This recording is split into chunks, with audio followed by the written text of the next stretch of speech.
अस्सलाम वालेकुम dear students, welcome to pass education system. Dear students, आज की वीडियो बड़ी इंपॉर्टेंट है जिसके अंदर मैं आप लोगों के साथ नस्ट एनईटी के पॉइंट ऑफ व्यू से एनालिटिकल ज्योमेट्री का जो चैप्टर है वो कंप्लीट आप लोगों को कवर करवाऊंगा।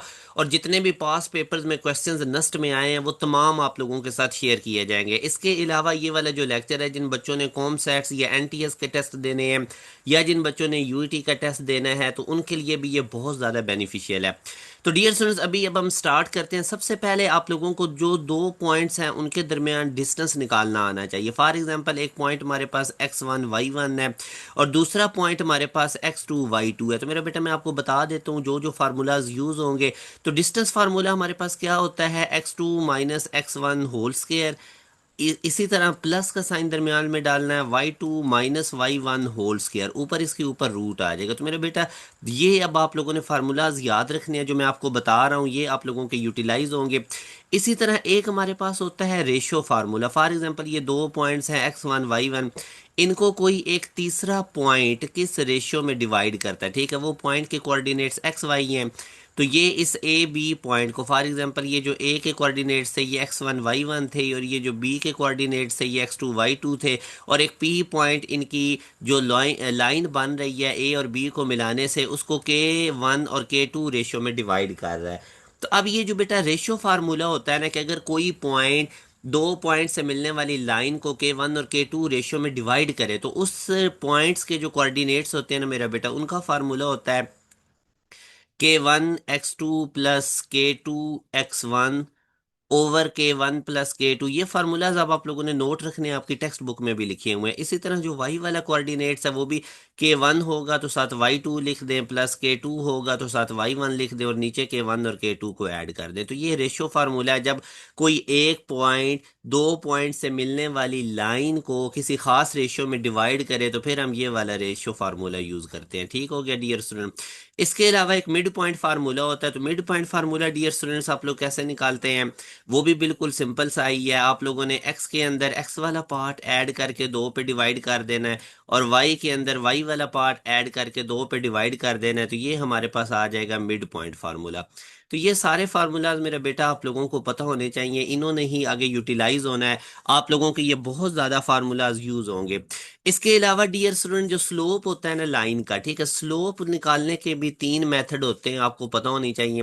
अब स्लोप बेसिकली क्या होता है, ये इंक्लिनेशन होता है किसी भी लाइन का, यानी कि इसका कितना वर्टिकल डिस्टेंस है, wide y divided by horizontal distance. तो स्लोप जो होता है ना मेरा बेटा, स्लोप को एम से डिनोट करते हैं और ये vertical distance over horizontal distance की रेशियो होती है।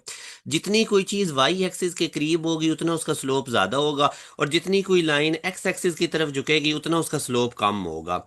नीचे आते हुए एक्स वाला पार्ट बढ़ता है तो स्लोप कम हो जाएगा, ऊपर वाई एक्सिस की तरफ जाते हुए वाई वाला पार्ट बढ़ेगा तो स्लोप बढ़ेगा। अब अगर तो मेरा बेटा आप लोगों को लाइन का एंगल गिवन है, फॉर एग्जांपल आपको कहा जाता है कि एक लाइन की इंक्लिनेशन, एंगल को इंक्लिनेशन भी कहते हैं, वो 45 डिग्री है। तो आप लोगों ने टेंजेंट ले लेना है। जब भी आपको एंगल गिवन होगा तो आप उसका टेन ले लें, तो वो आप लोगों के पास स्लोप आ जाएगी। जब भी आप लोगों को लाइन का इंक्लिनेशन एंगल गिवन है, आप उसका टेंजेंट लें, वो स्लोप आ जाएगा। इसके साथ मेरे बेटा, अगर आपको कोई दो पॉइंट्स गिवन है, फॉर एग्जांपल एक लाइन है वो दो पॉइंट्स में से पास कर रही है। एक पॉइंट है x1 y1, दूसरा पॉइंट है x2 y2। तो जब कोई लाइन दो पॉइंट्स में से पास करेगी ना, दो पॉइंट्स गिवन हो, तो फिर स्लोप निकालते हैं, y2 में से y1 को माइनस कर दें और इसी तरह x2 में से x1 को माइनस कर दें। या आप इसको ऐसे भी कर सकते हैं, y1 में से y2 को माइनस कर दें तो नीचे भी आप लोगों ने x1 में से x2 को माइनस कर देना है। तो ये आप लोगों को स्लोप निकालने का मैंने पहला मेथड बताया। जब एंगल गिवन होगा तो आपने स्लोप कैसे निकालना है, उस एंगल का टेंजेंट ले लें। दूसरा मैंने आपको स्लोप का मेथड बताया कि जब आप लोगों को दो पॉइंट्स गिवन हो तो आप लोगों ने किस तरह से स्लोप निकालना है। अब मेरा बेटा, जो तीसरा पॉइंट है वो हमारे पास ये है कि अगर आपको लाइन की इक्वेशन गिवन हो, फॉर एग्जांपल ये एक लाइन है 2x + 3y + 4 = 0। तो इस तरह से जब आपको लाइन की इक्वेशन मेरा बेटा गिवन होगी तो फिर अपने स्लोप कैसे निकालना है, स्लोप को हम डिनोट करते हैं एम से। तो एक्स का कोफिशिएंट लाइन का, उसको डिवाइड कर दें वाई के कोफिशिएंट से और उसका साइन चेंज कर दें। तो ये आप लोगों ने याद रखना है, अगर लाइन की इक्वेशन गिवन है तो आप लोगों ने एक्स के कोफिशिएंट को वाई के कोफिशिएंट से डिवाइड कर देना और साइन चेंज कर देना है। उसके बाद मेरा बेटा जो नेक्स्ट वाला पॉइंट है, अगर दो लाइन के स्लोप सेम है तो वो पैरेलल होंगी। ठीक है, अगर दो लाइन के स्लोप हमारे पास क्या है, सेम है, तो पैरेलल होंगी। और अगर दो लाइन की स्लोप की जो प्रोडक्ट है वो -1 के इक्वल है, तो फिर हमारे पास जो लाइंस है वो परपेंडिकुलर होंगी। उसके बाद मेरे बेटा याद रखें, को इंसिडेंट लाइंस कौन सी होती हैं। को इंसिडेंट लाइंस, को इंसिडेंट लाइंस ऐसी लाइंस होती हैं जो बिल्कुल एक जैसी हो। फॉर एग्जांपल, एक लाइन है 2x + 3y + 4, तो दूसरी मैं लिख लेता हूँ। फॉर एग्जांपल मैं कहता हूँ तो ये भी ऐसे ही है, 2x + 3y + 4। तो ये अब दोनों को इंसिडेंट है, एक जैसी लाइन है, एक दूसरे के बिल्कुल ऊपर होंगी, इस तरह करके, ठीक है।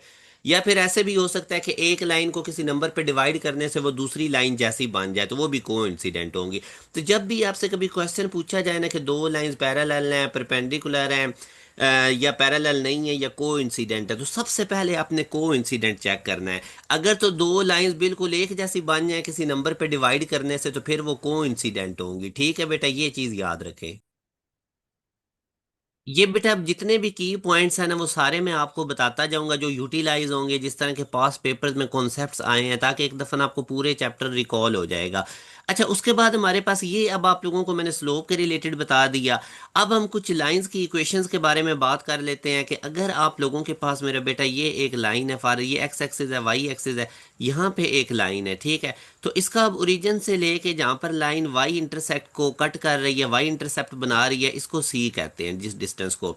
तो इस लाइन की अगर हमने इक्वेशन निकालनी है, तो वो होगी y = mx + c। m इस लाइन की स्लोप होगी, c इसका y इंटरसेप्ट होगा, और x और y में इक्वेशन होती है। आपको कभी भी कोई इक्वेशन गिवन होना, जैसे मैं आपको कहता हूँ 2x - y + 3 = 0, तो मुझे इसका स्लोप बताएं।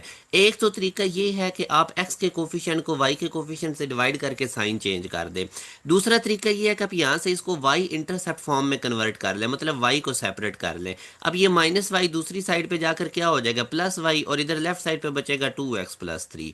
अब आप देखें, ये मैंने y इंटरसेप्ट फॉर्म में कन्वर्ट कर लिया, यानी y को मैंने सेपरेट कर लिया है। और अगर मैं इसको स्टैंडर्ड से कंपेयर करूं, तो x का कोफिशिएंट आपके पास m यानी स्लोप होगा, और ये जो सिंपल कांस्टेंट होगा ये आपके पास c यानी y इंटरसेप्ट होगा। तो इस तरह से भी आप स्लोप निकाल सकते हैं। मतलब आप लोगों ने क्या काम करना है, सिंपल आप लोगों ने जो लाइन की इक्वेशन गिवन है उसमें से y सेपरेट कर लेना है। तो जो x का कोफिशिएंट है वो स्लोप होगा, और जो सिंपल कांस्टेंट है वो c होगा। तो ये स्लोप इंटरसेप्ट फॉर्म भी बेटा इसको कहते हैं, स्लोप इंटरसेप्ट फॉर्म, ठीक है। लाइन की slope intercept form y = mx + c। अच्छा, उसके बाद एक हमारे पास होती है पॉइंट स्लोप फॉर्म। ये बेसिकली लाइन की इक्वेशन बनाने के लिए यूज होती हैं, ठीक है।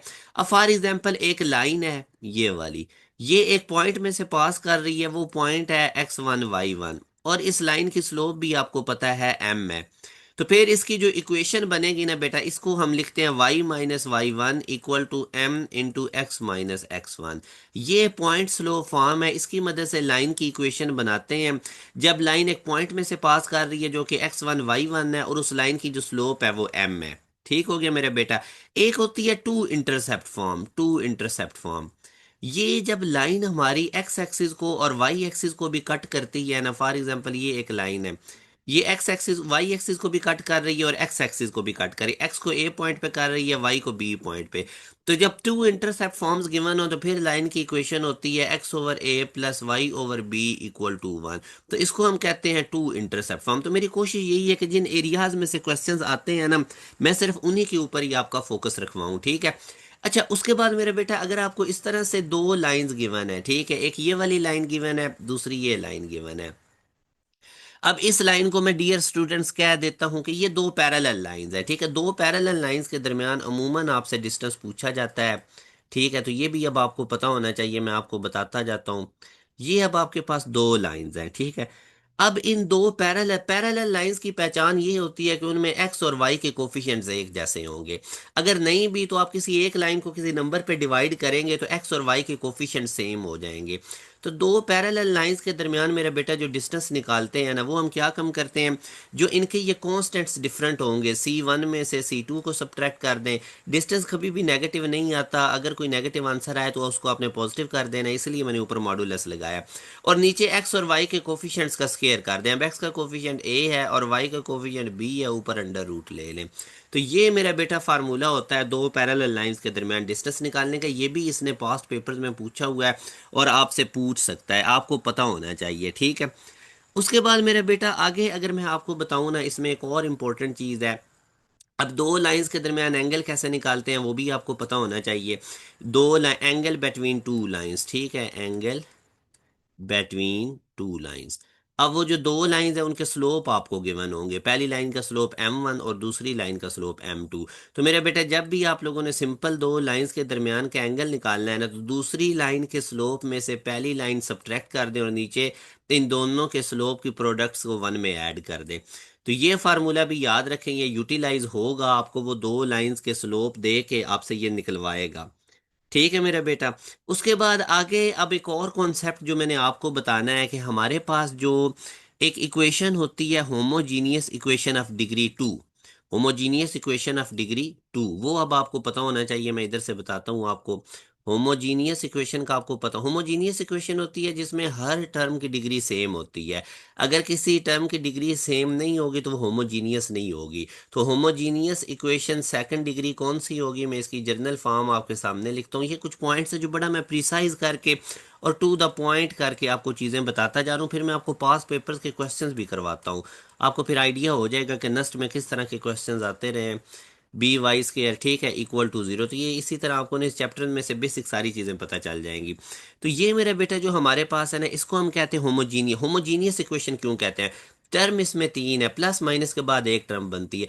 अब ये मेरा बेटा पहली टर्म है, पहली टर्म का आप देखो ना क्या आ रहा है। ये जो पहली टर्म है आपकी, ठीक है, ये पहली टर्म, इसकी डिग्री कितनी है? दो, एक्स की पावर टू, इसमें एक्स की पावर वन, वाई की पावर वन, तो इसकी भी टोटल डिग्री कितनी है? टू। तीसरी टर्म की भी टोटल डिग्री कितनी है? टू। तो ये एक होमोजीनियस इक्वेशन है सेकंड डिग्री की, होमोजीनियस इक्वेशन है सेकंड डिग्री की। तो ये जो होमोजीनियस इक्वेशन होती है ना बेटा, ग्राफिकली ये रिप्रेजेंट करती है दो पेयर ऑफ लाइंस को, ठीक है। ये टू स्ट्रेट लाइंस को रिप्रेजेंट करती है जो ओरिजिन में से पास करती हैं। फॉर एग्जाम्पल ये पहली लाइन है, ठीक है, जो मैं आपके सामने शो कर रहा हूँ, और ये दूसरी लाइन है। याद रखें ये जो होमोजीनियस इक्वेशन सेकंड डिग्री की होती है ना, ये ग्राफिकली दो लाइंस को रिप्रेजेंट करती है जो ओरिजिन में से पास करती हैं, ठीक है। तो अब ये जो दो लाइंस होती हैं इनका पॉइंट ऑफ इंटरसेक्शन ओरिजिन होता है, और इनकी जो स्लोप है, इन दो लाइंस की जो स्लोप है, पहली लाइन का स्लोप मैं m1 कह लेता हूँ, दूसरी लाइन का मैं स्लोप m2 कह देता हूँ। तो ये जो दो लाइंस है इनकी स्लोप का बेटा जो सम है ना, वो -2h/b होता है। अब आप सोच रहे होंगे कि ये h क्या है और b क्या है, ठीक है। एच, अब आप देखो ना कि जो भी एक्स वाई का कोफिशिएंट होगा ना होमोजीनियस इक्वेशन में, उसको 2h के इक्वल रख के वहां से एच आ जाएगा। एक्स स्केयर का कोफिशिएंट ए होता है और वाई स्केयर का कोफिशिएंट बी होता है। इसी तरह ये जो होमोजीनियस इक्वेशन जो दो स्ट्रेट लाइंस को रिप्रेजेंट करती है जो ओरिजिन में से पास कर रही हैं, इनकी जो स्लोप्स की प्रोडक्ट है मेरा बेटा, ठीक है, पहली लाइन की स्लोप m1 टू m2, वो हमारे पास -a/b की इक्वल होती है। तो ये कुछ चीजें आप लोगों ने याद रखनी है। अब ए बी अगेन आपको पता है, एक्स स्क्वायर का कोफिशिएंट ए और वाई स्क्वायर का कोफिशिएंट हमारे पास क्या होता है? बी होता है। तो यहाँ तक अब आगे जो ये जो होमोजीनियस इक्वेशन है, अब अगला भी पॉइंट इंपॉर्टेंट है, ये भी पास पेपर में पूछा गया है। ये जो होमोजीनियस इक्वेशन है a x square +2hxy plus b y square, ये जो होमोजीनियस इक्वेशन है मेरा बेटा, ये दो लाइंस को रिप्रेजेंट करती है। तो उन लाइंस की नेचर ये आपसे पूछेगा। वो जो दो लाइंस है ना, वो रियल होंगी और डिस्टिंक्ट होंगी। लाइंस क्या होंगी? रियल होंगी और डिस्टिंक्ट होंगी, अलग अलग होंगी। कब लाइंस रियल और डिस्टिंक्ट कब होंगी? जब आप लोगों के पास जो h² - ab है ना मेरा बेटा, ये ग्रेटर देन जीरो होगा, ठीक है, पॉजिटिव होगा। और वो जो लाइंस हैं वो रियल होंगी और को इंसिडेंट्स होंगी। लाइंस क्या होंगी? रियल एंड को इंसिडेंट। राइल्स क्या होंगी? रियल्स एंड को इंसिडेंट, बिल्कुल एक जैसी होंगी। जब हमारे पास h² - ab किसके इक्वल होगा? जीरो के। ये मेरे बेटा कुछ पॉइंट्स हैं, इनको अब आप लोगों ने नोट रखना है। और तीसरा पॉइंट हमारे पास, वो जो होमोजीनियस इक्वेशन दो पेयर ऑफ लाइंस को रिप्रेजेंट करती हैं, वो हमारे पास इमेजिनरी होंगी। वो लाइंस हमारे पास क्या होंगी? इमेजिनरी। कब इमेजिनरी होंगी? जब हमारे पास h² - ab जो है ये क्या होगा? लेस देन जीरो होगा। तो ये वाले पॉइंट्स मेरे बेटे याद रखना, इसमें से ना क्वेश्चन वो आपसे पूछता है। अच्छा, आगे एक और बड़ा इंपॉर्टेंट कॉन्सेप्ट है स्लोप के बारे में। अगर कोई लाइन मेरा बेटा, अब आप देखो ना, ये मेरे पास एक्स एक्सिस है, ये अगर कोई line parallel to x axis है, जैसे ये देखो, ये लाइन क्या है? Parallel to x axis. तो अगर कोई line parallel to x axis होगी ना, तो उसका अगर आप डिस्टेंस देखते हैं ना एक्स एक्सिस से, तो वो वाई के फॉर्मेट में होता है, ठीक है। यानी y equal to some constant c होगा। तो कभी भी आपके सामने वाई इक्वल टू सी यानी वाई इक्वल टू 3 लिखा हुआ है, वाई इक्वल टू 4 लिखा हुआ है, तो आपने फौरन समझ जाना है कि ये line parallel to x axis है। और जो line parallel to x axis होती है बेटा, उसका इंक्लिनेशन 0 डिग्री होता है। और मैं अगर इसका स्लोप लेता हूं तो tan 0 डिग्री कितना हो जाएगा, 0। तो यहां से हमें पता चला कि ऐसी लाइन जो पैरेलल होगी एक्स एक्सिस के, ये सिंबल होता है पैरेलल का, तो उसकी स्लोप भी 0 होगी, उसका इंक्लिनेशन भी 0 होगा, ठीक है। और उसकी equation y equal to some constant होगा। अच्छा, अब इसी तरह हम ऐसे करते हैं कि एक और लाइन बनाते हैं जो पैरेलल टू वाई एक्सिस है, ठीक है। ये बेटा कुछ चीज़ें हैं जो आपको पता होनी ज़रूरी हैं, क्योंकि इन्होंने फिर आगे आपके काम आना है। अब ये एक लाइन मैंने बनाई है मेरा बेटा, ये आप देखें, ये पैरेलल टू वाई एक्सिस है। ये पैरेलल का सिंबल है और ये किसके पैरेलल है, वाई एक्सिस के। यहाँ से मेरा बेटा अब आप देखते हो ना, तो इसका वाई एक्सिस से डिस्टेंस किसकी फॉर्म में है, एक्स की फॉर्म में। तो इसका मतलब ये हुआ कि अगर कोई line parallel to y axis होगी तो उसकी इक्वेशन बनेगी x equal to some constant, ठीक है। अब पैरेलल टू वाई एक्सिस, तो अगर मैं इसका इंक्लिनेशन देखता हूँ तो वो कितना आ जाएगा, थीटा मेरे पास 90 डिग्री। और tan 90 डिग्री मेरे पास कितना होता है, tan 90 डिग्री बेटा अनडिफाइन होता है, और उसको आप 1/0 भी लिख सकते हो। तो ये अब आप लोगों ने ना कुछ चीज़ें याद रखनी है कि अगर कोई line parallel to y axis है तो उसका इंक्लिनेशन कितना है, 90 डिग्री, और उसका स्लोप कितना है, tan आगे इन्फिनिटी, हमारे पास स्लोप मैक्सिमम। अच्छा, एक और चीज़ भी याद रखें, अगर आपको थीटा दे के थीटा गिवन हो और आपसे स्लोप पूछा जाए, एम पूछा जाए, तो आप लोगों ने सिंपल tan थीटा ले लेना है, जो भी वो एंगल गिवन है, तो वो आपके पास क्या आ जाएगा, स्लोप आ जाएगा। मगर अगर आपको स्लोप गिवन हो, जैसे स्लोप आपको गिवन है 1 और आपसे इंक्लिनेशन पूछा जाए, तो फिर आप लोगों ने बेटा जो भी आपको स्लोप गिवन है उसका tan इनवर्स ले लेना है, तो आपके पास इंक्लिनेशन आ जाएगा। मतलब मैं आपको शॉर्टकट करके बताता हूँ। अगर आपको एंगल गिवन है तो उसका tan ले लें, एंगल गिवन है तो tan ले लें, ठीक है। टेंजेंट लेंगे तो वो आपके पास क्या आ जाएगा, स्लोप। और अगर स्लोप गिवन है, इंक्लिनेशन निकालना है, तो tan इनवर्स ले लें।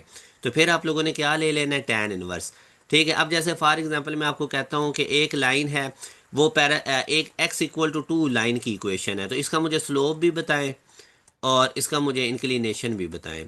तो अगेन देखें, x इक्वल टू 2, मैंने अभी आपको बताया था कि अगर कोई line x equal to some constant है तो वो किसके पैरेलल होगी, y एक्सिस के।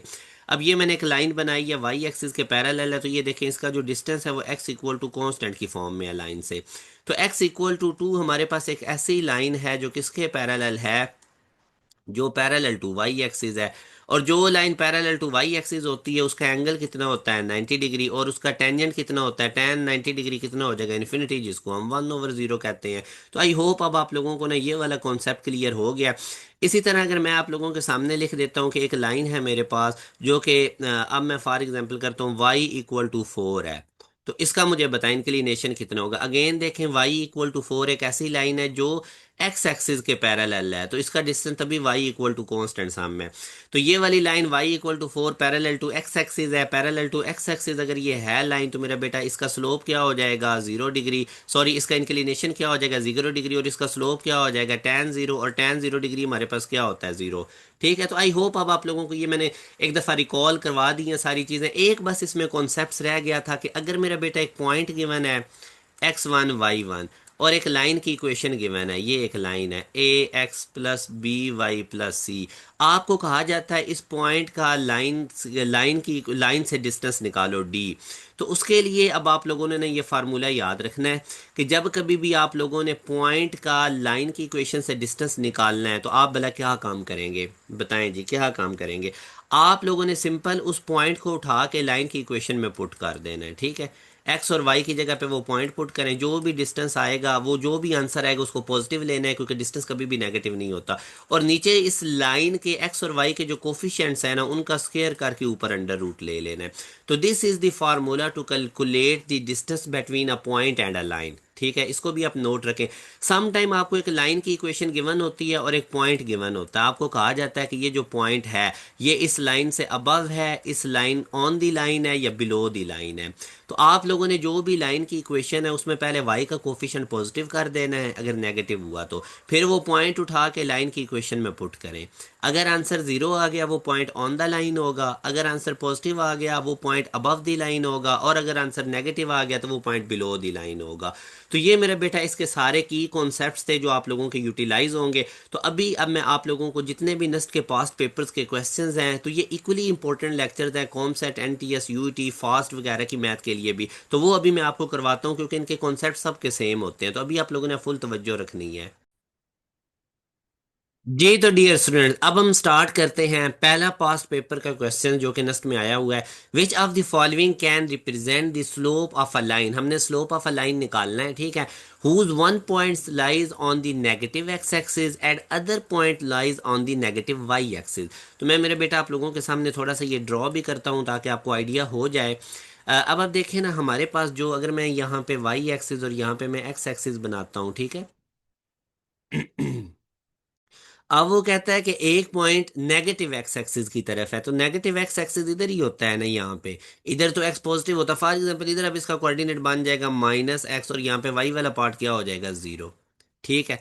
अच्छा, उसके बाद अब मैं दूसरा पॉइंट अगर देखूं तो वो कहता है नेगेटिव वाई एक्सिस पे। नेगेटिव वाई एक्सिस इधर ही है ना, यहाँ पे अब वाई एक्स वाला पार्ट तो 0 होगा, वाई वाला पार्ट क्या हो जाएगा, नेगेटिव। तो बेसिकली आपके पास जो पॉइंट बेटा बचेगा ना, जिसके दरमियान आपने डिस्टेंस निकालना है, वो -x0 और -y0। ठीक है, ये आपके पास 0 - y, ये आपके पास दो पॉइंट्स हैं जिनके दरमियान अब आपने क्या निकालना है, स्लोप निकालनी है। ठीक है, जब दो पॉइंट्स गिवन हो तो स्लोप कैसे निकालते हैं, मैंने आपको बताया था। इसको मैं कह लेता हूँ x1 y1, और इसको मैं कह लेता हूँ x2 y2। तो जब दो पॉइंट्स गिवन हो तो स्लोप का फार्मूला मैंने आपको बताया था, y2 - y1 कर लें ओवर x2 - x1, या आप y1 - y2 करके नीचे x1 - x2 कर दें, आपकी मर्जी है।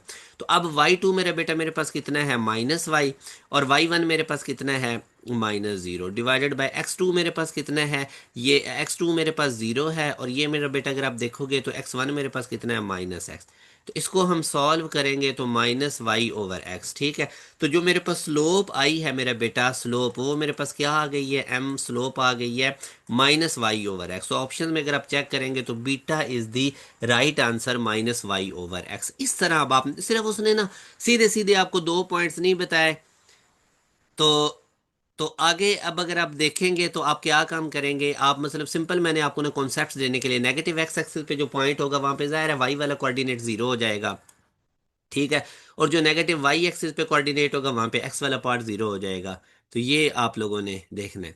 अच्छा, अब आगे आप देखें नेक्स्ट क्वेश्चन में वो कहता है every homogeneous second degree equation, every homogeneous second degree equation represent a distinct pair of lines through the origin. देखिए, मैंने जो आपको की कॉन्सेप्ट्स बताए हैं ना, उन्हीं में से ही आपको मैक्सिमम एमसीक्यूज रिपीट होते नजर आएंगे। अब सेकंड डिग्री होमोजीनियस इक्वेशन, ये मैंने बताया था कि पेयर ऑफ स्ट्रेट लाइंस को रिप्रेजेंट करती है जो कि ओरिजिन में से पास करते हैं। फिर मैंने आपको बताया था कि वो लाइंस रियल और डिस्टिंक्ट होंगी। रियल और डिस्टिंक्ट कब होंगी, जब मैंने कहा था कि एच स्क्वायर ग्रेटर होगा ए बी से। अभी मैं ऊपर वो कंडीशंस लिख कर भी आया हूँ, अगर मैं आपको बताऊँ दिखाऊँ ना वो वाली कंडीशंस बेटा जो अभी मैं बता कर आया था। ठीक है, इधर मैंने ये देखें, अब याद आया आप लोगों को, रियल और डिस्टिंक्ट के लिए मैंने क्या कंडीशन लिखी थी, H square -ab greater than 0। या इसी चीज को हम ऐसे भी लिख सकते हैं, -ab उधर चला जाएगा तो मैं कह सकता हूँ H square greater then ab। ठीक है, एक ही बात है। तो ये जो आपको की पॉइंट्स और ये जो लेक्चर है ये बड़ा इंपॉर्टेंट है, जो बच्चे अभी जा रहे हैं ना नेस्ट का टेस्ट देने, उनके लिए तो ये बहुत ज्यादा एक समझ लें कि गिफ्ट है आप लोगों के लिए। अच्छा, h square greater than a b होगा तो लाइंस क्या होंगी हमारे पास, रियल होंगी और डिस्टिंक्ट होंगी। ठीक है जी, ये था। उसके बाद आपको मैंने बताया था कि अगर एच स्क्वायर इक्वल होगा ए बी के, एच स्क्वायर इक्वल होगा ए बी के, या h square -ab equal to 0 होगा, तो फिर हमारे पास लाइंस क्या होंगी, रियल होंगी और को इंसिडेंट होंगी। और क्या होंगी, को इंसिडेंट। फिर मेरा बच्चा तीसरा पॉइंट मैंने आपको बताया था कि अगर एच स्क्र -ab < 0 होगा, या हम इसको कह सकते हैं एच स्क्र ab होगा, -ab दूसरी तरफ भेज दें प्लस हो जाए, तो उस केस में हमारे पास लाइंस क्या होंगी, आपस में इमेजिनरी होंगी। ठीक है। तो यहाँ पे वो क्या पूछ रहा था कि लाइन हमारे पास क्या डिस्टिंक्ट होनी चाहिए, तो उसके लिए h square greater than a b होना चाहिए, तो सी इसका राइट आंसर है। अब जी हम आगे, अब अगर हम देखते हैं ना तो इसमें अब आप देखें, which of the following lies which of the following lies on the line 3x - 4y equal to 11, यानी पॉइंट पूछ रहा है कि कौन सा पॉइंट इस लाइन के ऊपर लाई करेगा। तो सिंपल मैंने आपको बताया हुआ है कि पॉइंट्स बारी बारी उठा के इस इक्वेशन में पुट करें, जो left hand side right hand side को इक्वल कर जाएगा, इस लाइन की इक्वेशन को सेटिस्फाइड कर जाएगा, वो इसके ऊपर लाई करेगा। फॉर एग्जाम्पल ये सी वाला है ना, मैं एक्स की जगह पे, ये इक्वेशन थी ना 3x - 4y इक्वल टू 11, तो मैं एक्स की जगह पे 5 पुट करता हूँ और वाई की जगह पे 1 पुट करता हूँ, तो आप देखेंगे इसको सेटिस्फाइड कर जाएगा। 15 - 4 equal to 11, it implies 11 equal to 11। तो ये वाला पॉइंट इसको सेटिस्फाइड कर गया, ये इसका राइट आंसर है। ठीक है, तो ये सारे कॉन्सेप्ट्स मैंने आपको पहले बता दिए हैं। आगे जी वो डिस्टेंस पूछ रहा है हमारे पास, इन दो पॉइंट्स के दरमियान जी डिस्टेंस क्या होगा। अगेन डिस्टेंस फार्मूला, इसको पॉइंट को x1 y1 कह लें, इसको x2 y2 कह लें। और डिस्टेंस फार्मूला मैंने आपको बताया था, क्या होता है दो पॉइंट्स के दरमियान डिस्टेंस, x2 - x1 होल का square plus y2 - y1 whole का स्क्वायर, ऊपर क्या आ जाएगा अंडर रूट। तो करें जी, x2 कितना है हमारे पास 2, x1 कितना है, ठीक है, -2, ऊपर क्या आ जाएगा square, plus y2 - y1, y2 कितना है 3, -y1 कितना है -2, ऊपर क्या आ जाएगा स्क्वायर और अंडर रूट। अब मेरे बेटा आप इसको सॉल्व कर लें, ये जीरो बन जाएगा, 2 - 2 जीरो का स्क्वायर, और ये 3 -2 +2 5 का स्क्वायर, ऊपर क्या आ जाएगा अंडर रूट, और 25 अंडर रूट कितना होता है 5, तो इसका आंसर आ जाएगा जी 5। ये बीटा ऑप्शन में मौजूद है। अच्छा जी, नेक्स्ट क्वेश्चन इंपॉर्टेंट है, ध्यान से समझें। इसमें वो कहता है द पॉइंट्स, ये पॉइंट्स हैं A B C D, represent the sides of a parallelogram, find the value of A and B। तो यहाँ से मेरा बेटा अगर आप देखते हैं ना, तो मैं एक पैरेललोग्राम आप लोगों के लिए बनाता हूँ, इधर शॉर्टकट से आपको क्वेश्चन करवाता हूँ, बजाय आप लॉन्ग मेथड में पढ़े रहें। इस तरह पैरेललोग्राम बना के ना आप इसकी नंबरिंग कर लें, ये A वाला पॉइंट, ये B वाला, ये C वाला और ये D वाला। अब ये पॉइंट्स लिखें। A पॉइंट्स हमारे पास कितना है 1 2, ठीक है, A पॉइंट कितना है 1 2। बी वाला पॉइंट हमारे पास कितना है 4 6। सी वाला पॉइंट हमारे पास कितना है 8 5। और डी वाला पॉइंट नहीं पता उसको ए बी। अब मेरे बेटे शॉर्टकट ये होता है कि पैरेललोग्राम या स्क्वायर में जब इस तरह तीन वर्टिसेस गिवन हो, एक अननोन हो, तो वो अननोन डी निकालने का क्या शॉर्टकट होता है, आप लोगों ने क्या काम करना है मेरा बच्चा, जो डी के एडजेसेंट वर्टिसेस हैं, एक ये इसके एडजेसेंट है और एक ये है, इनको आपस में ऐड कर दें, यानी बी और सी आपस में ऐड कर दें, और जो डी के अपोजिट वाला वर्टिस ए है वो इसमें से सब्ट्रैक्ट कर दें। ये तरीकाकार होगा जब भी तीन वर्टिसेस गिवन हो, तो आप लोगों ने उनमें से एक अननोन निकालना है। अब अगर आप देखेंगे ना, तो बी आपके पास पॉइंट क्या था, अगर मैं बी वाला पॉइंट लिखता हूँ मेरा बेटा, वो 4 6 था, ठीक है। अब प्लस का साइन डाल के सी वाला पॉइंट कितना था 8 5, और इनमें से सब्ट्रैक्ट कर देना है आप लोगों ने ए वाला वर्टिस जो कि इसके अपोजिट था डी के, वो 1 2। अब ऐड करने का तरीका होता है, एक्स वालों में एक्स वाला ऐड और सब्ट्रैक्ट करें, और वाई वालों में वाई वाला ऐड और सब्ट्रैक्ट करें। तो अब ये इधर एक्स वाला 4 था, इसका एक्स कोऑर्डिनेट 8 है, तो 4 के अंदर 8 ऐड करेंगे तो कितना आ जाएगा 12, और इसमें से ये इधर एक्स वाला कोऑर्डिनेट माइनस कर दें 1, ठीक है। उसी तरह मेरा बेटा आगे, अब अगर आप देखेंगे ना, तो हमने क्या काम करना है, ये जो अब आपने ना थोड़ा सा इसको चेक कर लेना कि हमने कोई मिस्टेक तो नहीं की हुई, कोऑर्डिनेट्स वगैरह आपने ना एक दफ़ा ध्यान से लिख लेने हैं सारे, ठीक है। तो बी और सी को आपने ऐड करना है आपस में। तो जब आप 4 के अंदर 8 को ऐड करेंगे तो ये हमारे पास कितना आ जाएगा 12, उसमें से 1 को सब्ट्रैक्ट कर दें। और इसी तरह आप लोगों ने ये जो वाई वाले कोऑर्डिनेट्स हैं आपस में, इनको ऐड करें, 6 के अंदर 5 को ऐड करें, और इसमें से 2 को आपने क्या कर देना है सब्ट्रैक्ट, तो ये हमारे पास 11 बनेगा और ये हमारे पास 9 बनेगा। तो ये वाला मेरा बेटा आप लोगों ने ना शॉर्ट ट्रिक इसका याद रखना है। अच्छा मेरे बेटा, यहाँ पे ना आप लोगों ने एक करेक्शन करनी है, ताकि आप लोग इस तरह मिस्टेक ना करें। मैं अभी आपको ये बताता हूँ, आप लोगों ने ना बड़ी तवज्जो से ये मेरी एक बात समझनी है। जो आप लोगों ने इस तरह जब क्वेश्चन आएगा ना, तो आप लोगों को कहा जाएगा कि आप ये वाली चीज़ फाइंड आउट करें, ठीक है। तीन वर्टिसेस वो दे देगा और एक वर्टिक्स वो आपको कहेगा कि फाइंड आउट करें। तो उसका आप तरीकाकार क्या है, आप लोगों ने जो नंबरिंग करनी है ना, जैसे मैंने की है ना ए बी, तो इधर से सी डी सीक्वेंस में चलना है। या तो आप इधर ऊपर से शुरू कर लें A B C D, या फिर आप लोगों ने इधर से A B और यहाँ पे अब C आना था। तो मैं कोशिश करता हूँ कि ये क्वेश्चन मैं आप लोगों को अगेन करवाता हूँ, ताकि ना आप लोगों से ये वाली मिस्टेक ना हो। ये आप लोगों ने ना बड़ी तवज्जो से मेरा बेटा क्वेश्चन समझना है, और ये वाली जो एक करेक्शन है वो आप लोगों ने करनी है, ताकि नेक्स्ट टाइम जब आप करें तो आप लोगों से ये मिस्टेक ना हो। मतलब आई होप मैंने आपको पॉइंट तो क्लियर कर दिया कि आप लोगों ने नंबरिंग का ख्याल रखना है। शॉर्टकट ये बड़ा ज़बरदस्त है, मगर इसमें आप लोगों ने सिर्फ जो बनानी है ना पैरेललोग्राम, उसकी पैरेललोग्राम या स्क्वायर जो भी होगा जिसमें तीन वर्टिसेस गिवन होंगे, एक अननोन होगा, तो आप लोगों ने सिर्फ उसकी ना थोड़ी ये जो इसका क्या नाम है कि आप लोगों ने ना इसकी नंबरिंग का ख्याल रखना है। ठीक है, मैं अभी आपको ये करके दिखाता भी हूँ दोबारा से। अब देखिए, हमने जो पैरेललोग्राम बनाई थी ना वो बेटा ये थी। ठीक है, तो थोड़ा सा आप लोगों ने नंबरिंग का ख्याल रखना है। इधर से शुरू कर रहे हो ना, ए बी, फिर सीक्वेंस से चलना है, आगे सी आएगा फिर डी आएगा, बस ये ख्याल रखना है आपने। अच्छा, अब मेरा बेटा आप देख सकते हो कि ए पॉइंट्स हमारे पास कितना था, 1 2, बाकी वही शॉर्टकट है। ठीक है, एक दफ़ा आपका क्वेश्चन रिवाइज भी हो जाएगा। 4 6 था, और सी वाला पॉइंट आपके पास क्या था, 8 5, और डी वाला पॉइंट आपने निकालना है ए बी। ठीक है, तो अब वही वाले शॉर्टकट, बस नंबरिंग का ख्याल रखें। इधर से शुरू कर रहे हैं ना, ए बी सी डी, फिर सीक्वेंस से चलते जाएं। अब डी के साथ, डी के आपने अननोन निकालने हैं, डी वाला आपने वर्टिक्स निकालना है ना, तो इसके एडजेसेंट में क्या आ रहा है, एक सी आ रहा है और एक क्या आ रहा है, ए आ रहा है। तो ए के अंदर सी को मेरा बेटा ऐड कर देना, और इस डी वर्टिस जो फाइंड आउट करना है इसके अपोजिट बी आ रहा है, तो उसको इसमें से सब्ट्रैक्ट कर दें। बस ये रूल है जो मैंने आपको पहले भी बताया। अब ए वाला पॉइंट्स कितना आ जाएगा, 1 2, प्लस बी वाला सी वाला पॉइंट आपके पास कितना आ जाएगा मेरा बेटा, 8 5। ठीक है, माइनस कर देंगे बी वाला जो कि कितना है, 4 से। ये अब आपने ख्याल रखना है, ये मिस्टेक नहीं करनी। अब एक्स वाले में एक्स वाला ऐड करें, 8 में एक ऐड करें 9, और इसमें से एक्स वाला सब्ट्रैक्ट कर दें, तो 9 - 4 करेंगे तो 5 आ जाएगा। इसी तरह अब इस एक्स वाई वाले में 2 में वाई वाला 5 ऐड करें, तो 2 5 7, इसमें से ये 6 माइनस कर दें तो 1, तो 5 1 आएगा, जो कि हमारे पास सी ऑप्शन में मौजूद है। जब भी आपने बेटा आप लोगों को तीन वर्टिक्स गिवन हो ना, स्क्वायर के या पैरेललोग्राम के, चौथा निकालना है, तो इस तरह आप वो ट्राई है वो बना लें, शेप बना लें पैरेललोग्राम या स्क्वायर की, और उसकी वर्टिक्स की नंबरिंग ध्यान से करनी है, जैसे a b c d sequence है, फिर जो भी निकालना है तो उसके ऊपर ये आप लोगों ने लगा देना है तरीकाकार। अच्छा जी, आगे अब वो हमें बता रहा है कि if the slope of line a b is m1 and slope of line c d is m2, they would be perpendicular. तो मैंने आपको बताया था कि जब दो लाइंस परपेंडिकुलर होती हैं तो उनकी स्लोप की प्रोडक्ट -1 होती है। एक और चीज भी याद रखें, अगर मैं कहता हूँ कि एक लाइन है उसका स्लोप है 3/4, तो जो दूसरी लाइन है जो इसके परपेंडिकुलर है उसका स्लोप क्या होगा। तो आप लोगों ने सिंपल क्या काम करना है, ये वाली जो लाइन है इसका स्लोप रेसिप्रोकल कर देना और साइन चेंज कर देना है।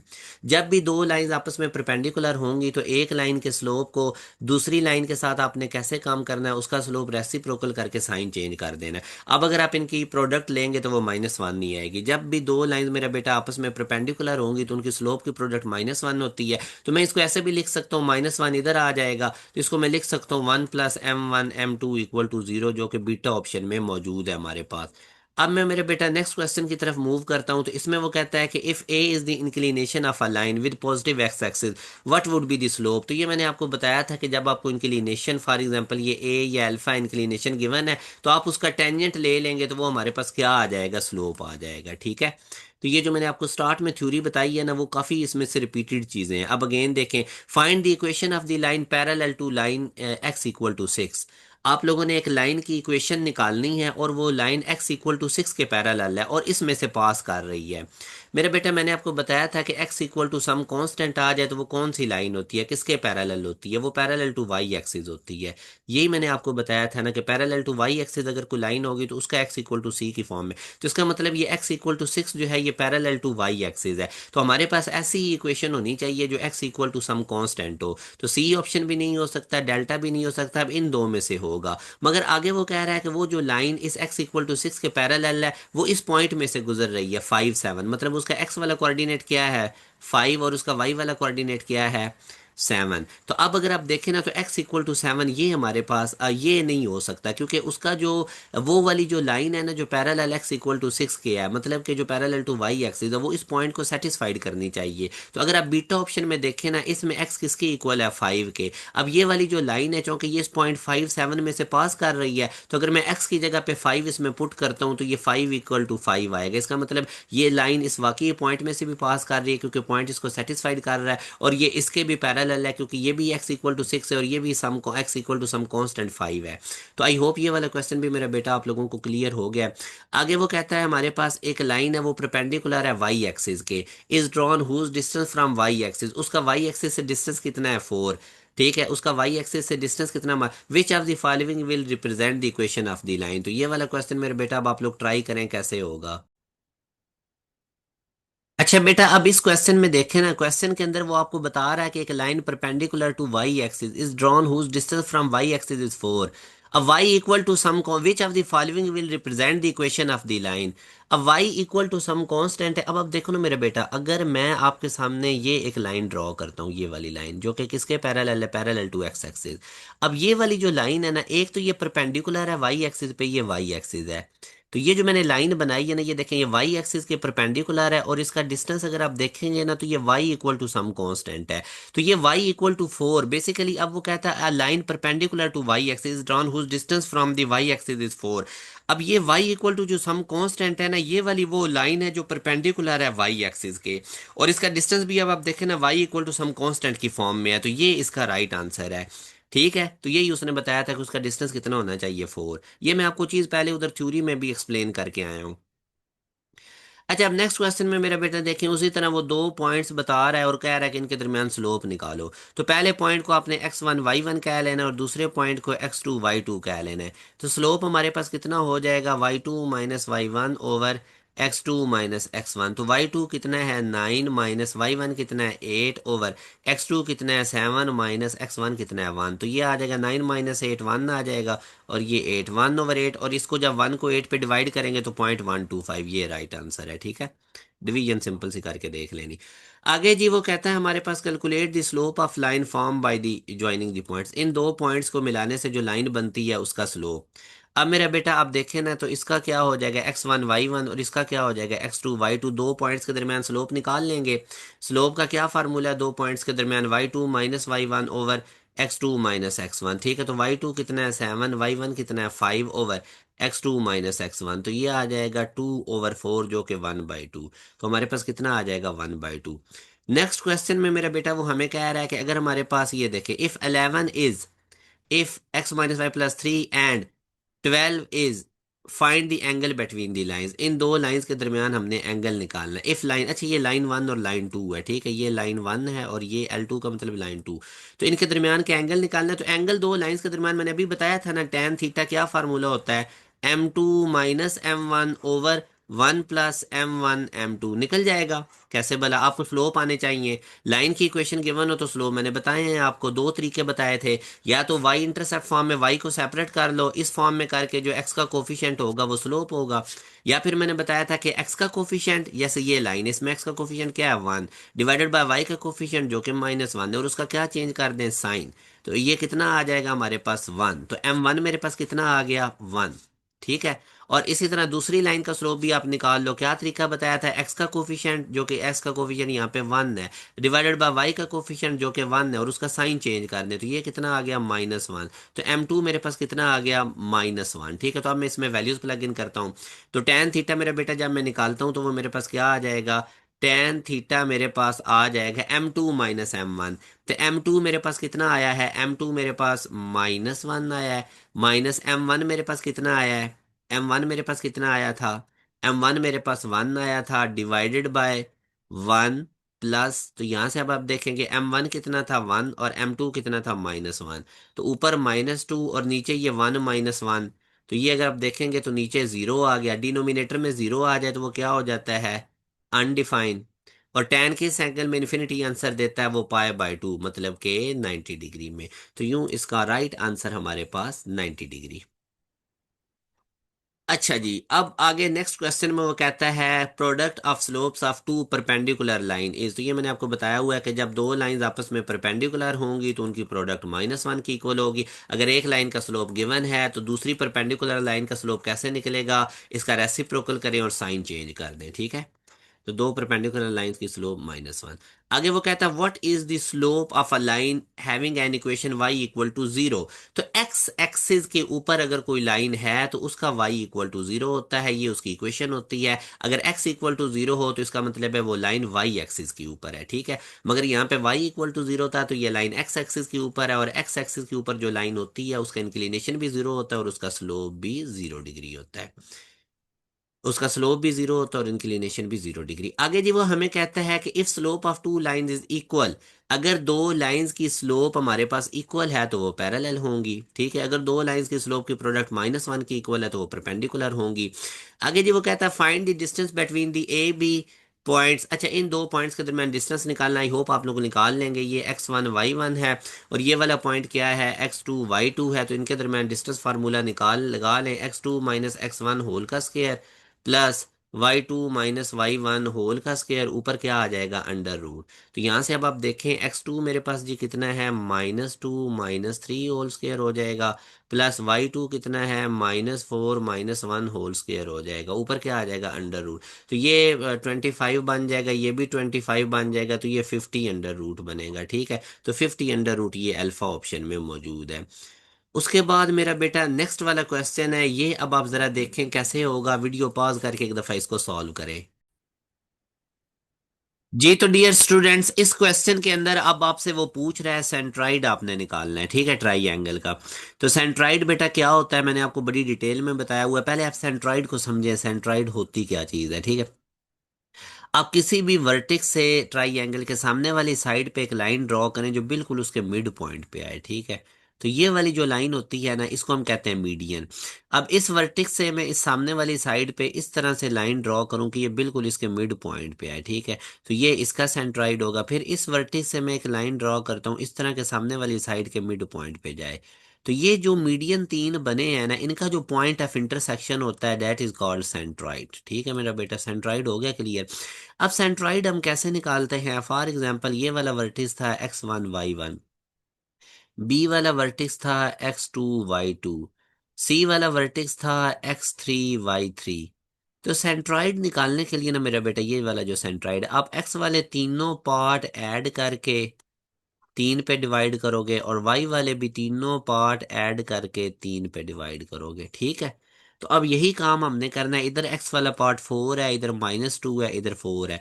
इन तीनों को जी ऐड करें, 3 पे डिवाइड करें, और इसी तरह वाई वाले ये जो तीनों पार्ट हैं इनको भी आपस में ऐड करें और 3 पे डिवाइड करें, ठीक है। तो ये 6/3 और ये कितना बन जाएगा, 8 - 6, 6/3। तो ये अगर आप देखेंगे तो 2 2 बन जाएगा, ठीक है। 2 2 भला कैसे 2 2 बना, ये कट जाएंगे आपस में, तो बीटा हमारे पास इसका राइट आंसर है। आई होप ये वाला क्वेश्चन क्लियर हो गया, इसमें कोई डाउट नहीं होना चाहिए। अच्छा मेरे बेटा, अब ना हम नेक्स्ट क्वेश्चन पे मूव करते हैं। The slope of a line parallel to x axis, ऐसी लाइन जो पैरेलल टू एक्स एक्सिस हो, ये पैरेलल टू एक्स एक्सिस है। तो उसका स्लोप क्या होता है, मैंने अभी आपको बताया था कि उसका स्लोप 0 डिग्री, क्योंकि tan ये एंगल इसका 0 डिग्री होगा ना, ऐसी लाइन जो पैरेलल टू एक्स एक्सिस हो। तो tan 0 कितना हो जाएगा, 0। तो ऐसी लाइन जो पैरेलल टू एक्स एक्सिस होगी उसका स्लोप 0, और ऐसी लाइन जो पैरेलल टू वाई एक्सिस होगी उसका मेरा बेटा स्लोप कितना हो जाएगा, अनडिफाइंड, ठीक है, उसका एंगल 90 डिग्री। अच्छा जी। उसके बाद नेक्स्ट अब अगर हम देखते हैं तो यहां से अब आप देखो, two lines are anti parallel, याद रखें दो लाइंस पैरेलल हो या एंटी पैरेलल हो तो उनके स्लोप्स क्या होते हैं, इक्वल। ठीक है, उनके स्लोप्स क्या होते हैं, इक्वल। ये आप लोगों ने मेरा बेटा पॉइंट नोट रखना है कि अगर दो लाइंस पैरेलल हैं या एंटी पैरेलल हैं तो उनके स्लोप्स आपस में क्या होंगे, इक्वल होंगे। अच्छा जी, उसके बाद आगे जी ये वाला देखिए, ये मैं पहले भी करवा चुका हूँ, ये सेकंड डिग्री होमोजीनियस इक्वेशन है, ये रिप्रेजेंट करती है पेयर ऑफ स्ट्रेट लाइंस को। और वो जो पेयर ऑफ स्ट्रेट लाइंस हैं, ठीक है, represents a pair of straight lines if हमारे पास क्या होना चाहिए, x² - ab = 0, ये उसकी कंडीशन है, ठीक है। ये मैं आपको वैसे ऊपर डिटेल में भी बता कर आया हूँ। अच्छा, विच of the following equation represent a horizontal line, horizontal line देखो उन्हीं चीजों में से बार बार रिपीट हो रही है, हॉरिजॉन्टल लाइन ये होती है और इसका डिस्टेंस y की फॉर्म में होता है, y = सम कांस्टेंट, ठीक है। तो y = सम कांस्टेंट, ये इसके हमारे पास क्या होती है, इसकी हमारे पास इक्वेशन होती है। नेक्स्ट क्वेश्चन मेरा बेटा आप देखें, इसमें वो आपको बताता है कि एक पी पॉइंट है, क्यू पॉइंट है, एक आर पॉइंट है, ठीक है, वर्टिसेस हैं of right angle try angle, और राइट एंगल पी पॉइंट पे है, राइट एंगल, तो के की वैल्यू निकालनी है। तो मैं अगर यहाँ पे ये राइट एंगल ट्राई एंगल एक चले बना लेता हूँ, यहाँ पे हम लिख लेते हैं जी पी पॉइंट, ठीक है। और पी पॉइंट पे उसने बताया राइट ट्राइंगल है, पी पॉइंट है हमारे पास कितना, 2 2। उसके बाद अगर आप देखें ना, ये पी पॉइंट है, ठीक है ना, तो इधर इसके पीछे फिर क्यू लिख देते हैं, तरतीब से ही लिखते हैं ना, QPR, इसको आर कर देते हैं। तो क्यू पॉइंट कितना है हमारे पास, -2 और 2, और आर वाला पॉइंट हमारे पास कितना है, K4, आर वाला पॉइंट कितना है, K4, ठीक है। तो अब यहाँ से आप बेटा देख लें, वो कह रहा है कि ये राइट एंगल ट्राई एंगल की अगर वर्टिसेस हैं तो पी पे फाइंड द वैल्यू ऑफ के की वैल्यू निकालनी है, ये वाला जो के है। तो आप स्लोप निकाल लें, सबसे पहले आप स्लोप PQ का निकाल लें, ये बड़ा आसान सा क्वेश्चन है, स्लोप ऑफ PQ। ठीक है। स्लोप ऑफ पी क्यू निकाल लें आप, स्लोप ऑफ पी क्यू, तो वो अगर मैं निकालता हूँ तो ये फार्मूला था ना, y2 minus y one over x2 minus x1, ठीक है। तो x1 y1 में इसको क्या लेता हूँ, इसको, और इसको क्या लेता हूँ x2 y2। तो y2 में से मैं y1 को माइनस करता हूँ और x2 में से मैं माइनस करता हूँ, तो ये तो जीरो ही आ गया, ऊपर 2 - 2 जीरो। ठीक है, तो इसकी स्लोप हमारे, वैसे भी अगर आप देखें ना तो ये हॉरिजॉन्टल लाइन है, हॉरिजॉन्टल लाइन का स्लोप क्या होता है, parallel to x axis zero. इसी तरह अब ये वर्टिकल लाइन है तो इसका स्लोप अनडिफाइन होगा, तो चले मैं अब इसका निकालता हूँ। अब इस पॉइंट को मैं क्या लेता हूँ जी, पी आर पॉइंट का निकालना है ना, पी आर पॉइंट का, तो यहाँ से अब आप देखें बड़े आसानी से के की वैल्यू निकल जाएगी, slope of P R. Direct आप स्लो ऑफ पी आर ही निकालें। तो ये मैं कह लेता हूँ अब x1 y1, और इस पॉइंट को कह देता हूँ x2 y2। तो y2 में से y1 को माइनस करता हूँ और अल्लाह भला करे x2 में से x1 को माइनस करता हूँ। अब चूंकि ये मेरा बेटा देखो ना वर्टिकल लाइन, और वर्टिकल लाइन का स्लोप अनडिफाइन होता है, तो इसको मैं 1/0 भी कह सकता हूँ, ठीक है। अब ऊपर ये 2 बनेगा, इसको अगर मैं थोड़ा सा और 4 - 2, 2/k - 2 = 1/0, क्रॉस मल्टीप्लाई करें तो ये अब आप देखेंगे कि k - 2 हमारे पास 1 के इक्वल आ जाएगा, तो यहाँ के k की वैल्यू 3 आएगी। ठीक है, यहाँ पे आप देख लें कि हमने कोई मिस्टेक तो नहीं की। ठीक है, 2/k - 2, k - 2 हमारे पास जीरो की इक्वल आएगा, ठीक है। यहाँ पे अगर आप देखें ना तो ये जब मैं क्रॉस मल्टीप्लाई करूंगा तो यहाँ से हमने थोड़ी 2 × 2 जीरो से मल्टीप्लाई होके जीरो इक्वल टू k - 2 1 से मल्टीप्लाई होके k - 2 इक्वल टू जीरो, और k उधर जाके 2 हो जाएगा, ठीक है। तो ये हमारे पास इसका राइट आंसर है। अब मैं अगेन थोड़ा सा आप लोगों को बता देता हूँ, देखो ना पी आर वाली लाइन वर्टिकल थी, इसका स्लोप निकालो दो पॉइंट्स के दरम्यान, उसको इन्फिनिटी यानी 1/0 के इक्वल रखो और वहां से के निकाल लेना, बस इतना काम था। आगे जी ये वाला वो हमसे पूछ रहा है, क्या पूछ रहा है, which of the following is correct formula for rotation of axis. तो रोटेशन ऑफ एक्सिस के लिए जो करेक्ट फार्मूला मेरा बेटा है वो, आप अगर ये 4.2 एक्सरसाइज अगर आपने की हुई है तो आपको ये पता चल जाएगा कि x cos theta plus y sine theta, और इसी तरह हमारे पास -x sine theta plus y cos theta, ये हमारे पास करेक्ट फार्मूला है इनमें से, ठीक है। तो ये फार्मूलाज आप लोगों ने देख लेने हैं 4.2 के रोटेशन वाले।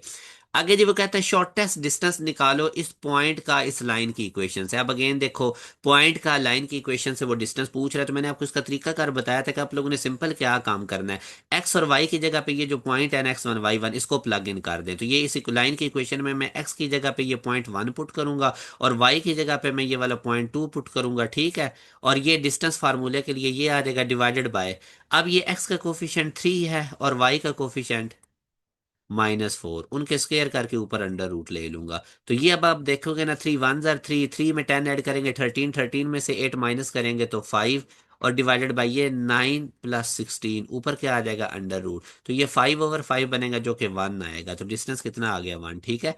नीचे डिवाइड करना होता है एक्स और वाई के कोफिशिएंट से जो लाइन की इक्वेशन हो।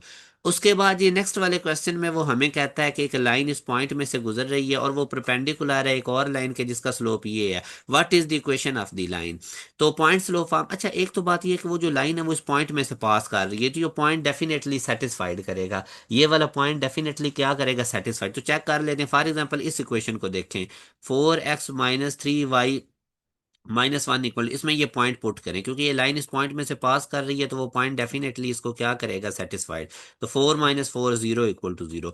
अब ये वाली लाइन इस पॉइंट को तो सेटिस्फाइड कर गई है, ठीक है। तो अब इसका स्लोप निकालें, इसका इस लाइन का स्लोप क्या है, एक्स का कोफिशिएंट 4 डिवाइडेड बाय वाई का कोफिशिएंट, और इनका साइन चेंज कर दें तो इसका स्लोप आ गया 4/3।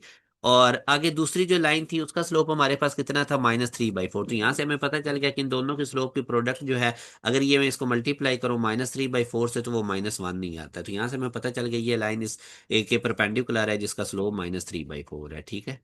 अच्छा उसके बाद जी अब नेक्स्ट क्वेश्चन में वो कहता है which of the following is the point slow form. Point slow form यही होती है y - y1 = m × x - x1। इससे नीचे वो हमें कहता है द टू लाइंस, ये दो लाइंस आपस में क्या है, हमेशा याद रखना, पहले आपने देखना है कि कहीं किसी नंबर से डिवाइड करने से ये दोनों लाइन एक जैसी तो नहीं बन रही। जैसे अब ये वाली लाइन देखो ना, ये क्या थी, 6y + 21x + 9 = 0, इसको 3 पे डिवाइड करो। जब इस पूरी लाइन की इक्वेशन को मैं 3 पे डिवाइड करूंगा तो ये बन जाएगा 2y + 7x + 3। तो ये 2y+7x+3 ये बिल्कुल इस जैसी बन गई है, तो ये दोनों लाइन को इंसिडेंट है। जब भी दो लाइन एक जैसी बन जाए, एक लाइन किसी नंबर से डिवाइड करने से या मल्टीप्लाई करने से दूसरी लाइन जैसी बन जाए, तो फिर वो को इंसिडेंट है। बेशक उनके स्लोप सेम हो, पैरेलल हो, मगर बेस्ट ऑप्शन को इंसिडेंट है। सबसे पहले हमने को इंसिडेंट चेक करना होता है। तो ये मेरा बेटा एनालिटिकल ज्योमेट्री का था हमारा सारा कंप्लीट। ये स्पेशली आप लोगों के नस्ट एनईटी 1 के लिए, क्योंकि आप लोगों का जो नस्ट एनईटी का टेस्ट है इसमें कोनिक सेक्शन में से बहुत ज्यादा आता है और एनालिटिकल ज्योमेट्री में से। कोनिक सेक्शन भी मैंने कंप्लीट करवा दिया था, वन शॉट में एंड स्क्रीन लगा दूंगा, वो वीडियो भी देखें, इसी वीडियो के डिस्क्रिप्शन में भी मिल जाएगी। बाकी बेटा मोस्ट इंपॉर्टेंट ये है कि नस्ट एनईटी 2 प्रिपरेशन के लिए हमारा सुपर स्पेशल बैच जो है वो स्टार्ट होने जा रहा है 28 नवंबर से। पहले पहले आप इसमें इन हो सकते हैं। इसमें आप लोगों को नस्ट एनईटी 2 से पहले पहले कंप्लीट सिलेबस करवाया जाएगा लाइव क्लासेस में। अभी अल्हम्दुलिल्लाह नस्ट एनईटी 1 का भी हमने पूरा सिलेबस करवाया है, 7 बच्चों के टेस्ट सेशन लिए हैं और उसके साथ अभी हमारी रिवीजन क्लासेस अलग से हो रही हैं। इसी तरह आपको नेक्स्ट एनईटी 2 की कंप्लीट लाइव क्लासेस में सारा सिलेबस कंप्लीट करवाया जाएगा। पूरा कंप्लीट सेशन आपको एडवांस में रिकॉर्डेड सेशन मिल जाएगा, 7 टेस्ट आप लोगों के लिए जाएंगे। तो इसमें ना सिर्फ आपकी एनईटी 2 की बल्कि एनईटी 3 4 की भी तैयारी इंक्लूडेड होगी। और इसके अलावा अगर आप लोगों ने यूईटी का फर्स्ट एडमिशन टेस्ट देना होगा या कॉम सेट्स का या किसी भी और यूनिवर्सिटी का, तो वो भी इसी बैच के अंदर आप लोगों की तैयारी करवाई जाएगी। लाजमी हमारे इस बैच का आप लोगों ने हिस्सा बनना है। इस बैच के अंदर आप लोगों को एनईटी 2 के लिए, 3 के लिए, 4 के लिए, यही ऐसे याद रखें, यही 2 3 महीने आपके पास तैयारी करने के हैं। इनको अगर आपने निकाल दिया तो बाद में बड़ा बर्डन बनेगा। सारी यूनिवर्सिटियों के टेस्ट इकट्ठे हो जाने हैं। कैसे इकट्ठे हो जाने हैं? जुलाई के अंदर, जून के अंदर ये सारे इकट्ठे टेस्ट आ रहे होते हैं और सेकंड टेस्ट यूनिवर्सिटियों के मुश्किल होते हैं। नस्ट को भी एनईटी 2 को क्लियर कर लें, क्योंकि एनईटी 3 4 नहीं कवर होता, बोर्ड एग्जाम भी होते हैं, बाकी टेस्ट भी आ जाते हैं और वो टेस्ट भी डिफिकल्ट होते हैं। तो आज से ही हमारे इस बैच न्यू का हिस्सा बने, जिसमें एनरोल होने की 28 नवंबर डेडलाइन है। आप इस दिए गए कॉन्टैक्ट नंबर, ये हमारा ऑफिशियल व्हाट्सएप नंबर है 0304066600, इसके ऊपर आप व्हाट्सएप करें, हमारे बैच की डिटेल लें और लाजमी इस न्यू बैच का हिस्सा बने। आपको एनईटी 2 के लिए फुली प्रिपेयर किया जाएगा और सिर्फ एनईटी 2 तक काम नहीं रुकेगा। यूईटी का first admission test, COMSATS का, एनईडी का, मैरांक, जो भी आपने टेस्ट देना होगा सारे हम आपको तैयारी करवाएंगे। वन टाइम इनरोलमेंट और सबसे कम फीस हमारी है और सबसे ज्यादा फीचर्स अल्हम्दुलिल्लाह पास एजुकेशन प्रोवाइड कर रहा होता है। अभी आपने देखा है पूरी पूरी बुक हमने आपको रिवाइज करवा दी और सारी रेलेवेंट स्टडी होती है। तो लाजमी तौर पे हमारे बैचेस के अंदर है जहां पे पाकिस्तान की टॉप फैकल्टी आपको डेली बेसिस पे पढ़ा रही होती है। डेली बेसिस पे जो लाइव क्लासेस होती है ना, फिर जब एक टीचर के साथ आपकी फ्रीक्वेंसी मैच हो जाती है तो आप कंप्लीटली इजिली चीजें बड़ा इजी वे से आप लोगों को यहाँ पे काम करवाया जाता है। कोई कम्प्लेक्स सिस्टम नहीं है। तो आज ही डियर स्टूडेंट्स हमारे बैच का हिस्सा बनिए। इंशाल्लाह आप लोग अपनी डिजायर फील्ड में, ड्रीम यूनिवर्सिटी के अंदर आप लोगों का एडमिशन होगा। आप लोगों ने ख्वाब देखने हैं, पास एजुकेशन सिस्टम आप लोगों के ख्वाब इंशाल्लाह पूरे करवाएगा। अपना ख्याल रखिएगा डियर स्टूडेंट, दुआ में याद रखिएगा। अल्लाह हाफिज।